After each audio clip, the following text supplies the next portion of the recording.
Je voudrais dire aussi un mot à tous nos compatriotes qui sont rassemblés ce soir, qui représentent notre communauté de 450 personnes inscrites dans la région de Casamance.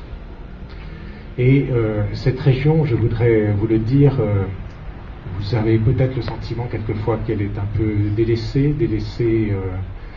notamment entre autres par l'ambassade de France quelquefois, même si c'est pour ma part la 4e fois que je viens en un peu moins de 3 ans dans votre région et à Ziguinchor, pour des séjours toujours trop courts. Ce que je voudrais vous dire, c'est que depuis la double alternance politique en France et au Sénégal, nous avons constaté une très très forte relance des relations bilatérales et en particulier, à peine élu, le président Macky Sall avait rencontré le président Sarkozy, qui était un peu sur le départ, enfin évidemment il ne le savait pas, c'était juste avant l'élection. Et ensuite, le président Macky Sall a rencontré au moins 3 fois, dont 2 fois lors de déjeuner, son homologue français François Hollande. Il y a eu en plus de très très nombreuses visites ministérielles, des visites de personnalités politiques extrêmement nombreuses, il y en a pratiquement chaque semaine à Dakar. Évidemment, malheureusement, ils ne viennent pas encore à Ziguinchor, encore que nous avions proposé à la ministre de la Francophonie, qui est venue lundi dernier, de venir quelques jours avant pour le conseil des ministres de Kolda. Ça avait failli se faire, nous avions l'accord des autorités sénégalaises, mais au dernier moment, nous n'avons pas pu obtenir que cette ministre française vienne en Casamance, et je le regrette. Donc c'est une chose à refaire, et nous essaierons de vous amener des ministres à Ziguinchor aussi. Alors, je le disais, dans cette relance des relations bilatérales, la Casamance a sa place.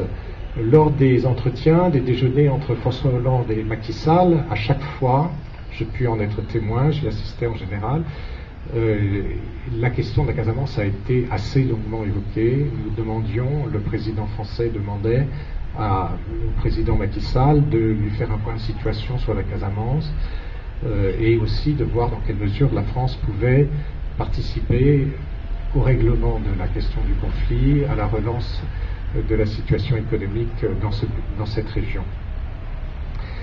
Il est évident que pour l'ambassade de France, pour la France, pour les autorités sénégalaises, le sort, le devenir de la Casamance est une question cruciale et prioritaire.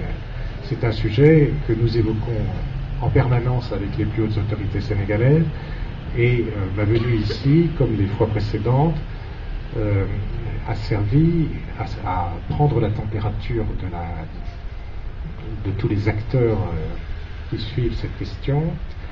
Et j'ai eu aujourd'hui, je suis arrivé hier soir, dès hier soir, j'ai eu des entretiens approfondis avec tous ceux qui, de près ou de loin, jouent un rôle important dans ce conflit. Tout à l'heure, nous nous entretenions avec M. Robert Sagna, ancien ministre de l'État, président du comité de réflexion sur la Casamance, sur le conflit de Casamance, dont je salue la présence parmi nous ce soir.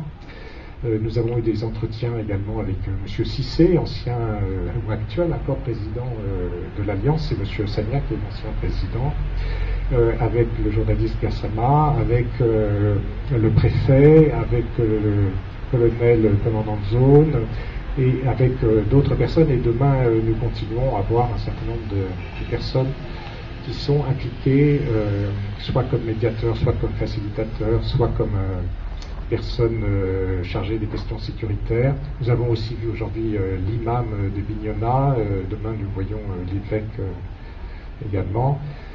Donc les autorités religieuses, évidemment, sont également importantes dans cette question.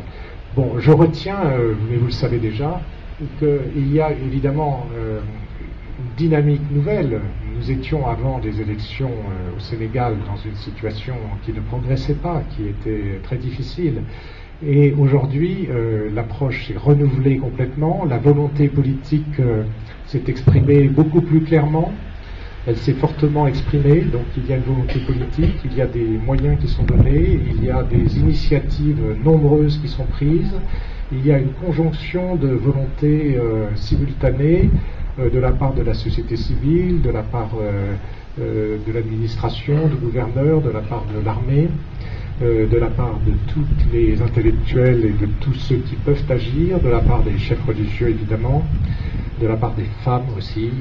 J'ai appris que le rôle des femmes de façon traditionnelle était très très important en Casamance et qu'elles changent un peu d'attitude et qu'elles deviennent maintenant un acteur de la paix après avoir plus anciennement quelquefois lié les combattants par des serments de se battre jusqu'à l'aboutissement de leur cause.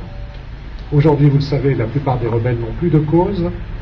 Ils sont entraînés dans un cycle de combat qui n'a plus de raison d'être. Ils se rendent compte de plus en plus. Donc ça aussi, c'est un élément favorable. Donc nous avons tout un ensemble de circonstances particulières qui nous redonnent espoir. Je ne vais pas rentrer dans les détails de toutes les discussions et toutes les négociations. Vous savez simplement qu'elles existent, qu'elles ont lieu, que beaucoup de choses se passent en ce moment, et ça nous donne véritablement un espoir de paix et donc une perspective très importante de développement économique et social de cette magnifique région. C'est vraiment une région qui a des atouts extraordinaires. Déjà, nous avons, grâce à vous, des entrepreneurs très actifs. Je salue en particulier pour le Cap Skiring, les directeurs, même s'ils ne sont peut-être pas là ce soir tous, du Club Méditerranée, du village, de l'hôtel La Pirogue, et des autres établissements. C'est évidemment le seul centre de tourisme actif, mais il faut que le reste de la Casamance puisse valoriser ces ressources touristiques qui sont tout à fait considérables.